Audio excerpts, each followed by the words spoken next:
오순절 묵상 46일째 성령 강림주일 준비 마지막 수요일입니다. 갈라디아서 5장 25절에 만일 우리가 성령으로 살면 또한 성령으로 행할지니, 이런 말씀 우리가 살폈습니다.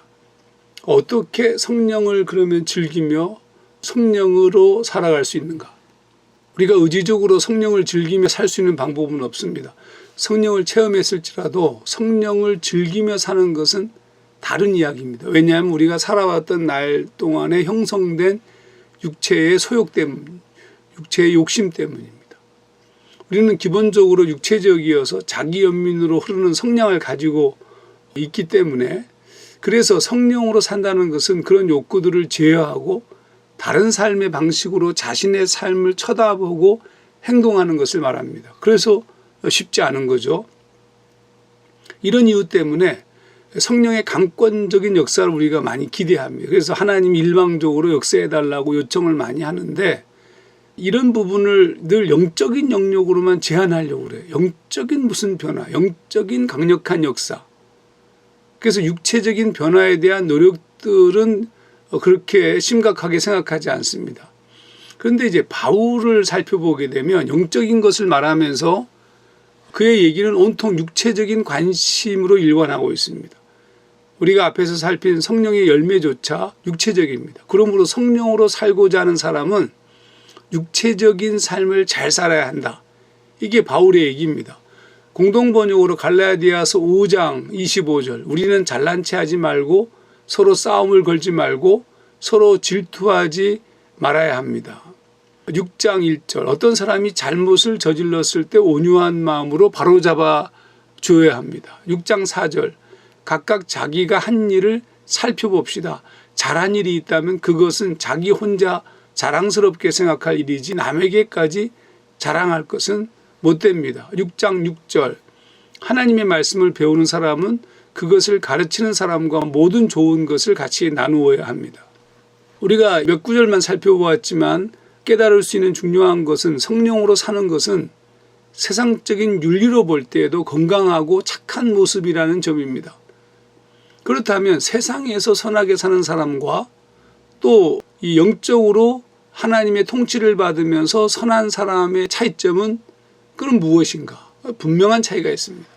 우리 크리스찬의 선, 성령의 인도하심으로 순종하는 행동을 한다는 것은 성령이 주시는 감동을 쫓아서 나의 행동을 절제하고 행한다는 뜻입니다. 도무지 받아들일 수 없는 상황, 내가 살아온 삶의 환경이나 잘못된 품성이나 못된 성질 때문에 늘 괴로움을 당하지만 성령의 음성에 청종하여 선을 행하는 겁니다. 이게 차이점이죠. 바울이 매우 강력한 어조로 얘기하는 게 있는데, 그게 뭐냐 하면 심은 대로 거둔다는 인과응보의 법칙입니다. 사람이 무엇으로 심든지 그대로 거두리라. 자기 육체를 위하여 심는 자는 육체로부터 썩어질 것을 거두고 성령을 위하여 심는 자는 성령으로부터 영생을 거두리라. 갈라디아서 6장 7절에서 8절. 그러니까 이제 우리가 이제 필요한 것은 뭐냐면 성령의 열매, 성령의 충만함, 성령의 놀라운 사역들을 감당하기 위해서는 우리가 육체적 선, 성령의 인도하심을 쫓아서 살아가는 삶의 생활 크리스찬이 되어야 된다는 뜻입니다. 그래야 심은 대로 거두거든요. 근데 쉽지가 않아요. 그래서 6장 9절, 이어지는 9절 말씀 보면 우리가 선을 행하되 낙심하지 말지니 포기하지 아니하면 때가 이르매 거두리라, 이렇게 말씀하셨습니다. 그리고 굉장히 재미있는 안전한 방법을 하나 소개합니다. 그게 6장 10절인데, 그러므로 기회 있을 때마다 모든 사람에게 선을 행합시다. 믿는 식구들에게는 더욱 그렇게 해야 합니다. 여기서 기회 있는 대로라고 얘기할 때 이 기회가 헬라어 성경에서는 카이로스라는 단어를 쓰고 있어요.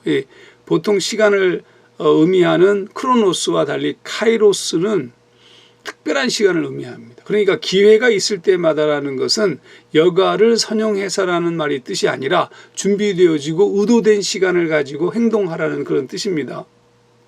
내가 형제들, 내 자매들, 주님 안에서 서로 함께 사랑하는 사람들에게 의도적인 시간을 가지고 서로 사랑하고 함께 삶을 나누며 사는 것이 중요하다는 뜻입니다.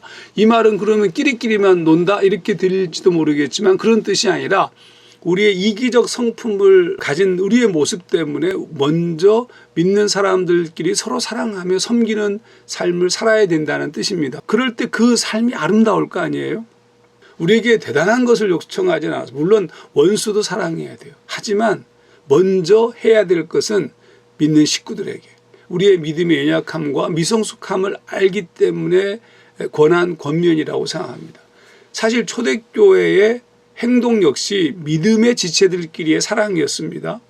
사도행전 2장 42절 그들이 사도의 가르침을 받아 서로 교제하고 떡을 떼며 44절 믿는 사람이 다 함께 있어 모든 물건을 통용하고 45절 각 사람의 필요를 따라 46절 날마다 마음을 같이하여 집에서 떡을 떼며 기쁨과 순전한 마음으로 음식을 먹고 하나님을 찬미하며 이게 믿음의 지체들끼리의 시작이거든요.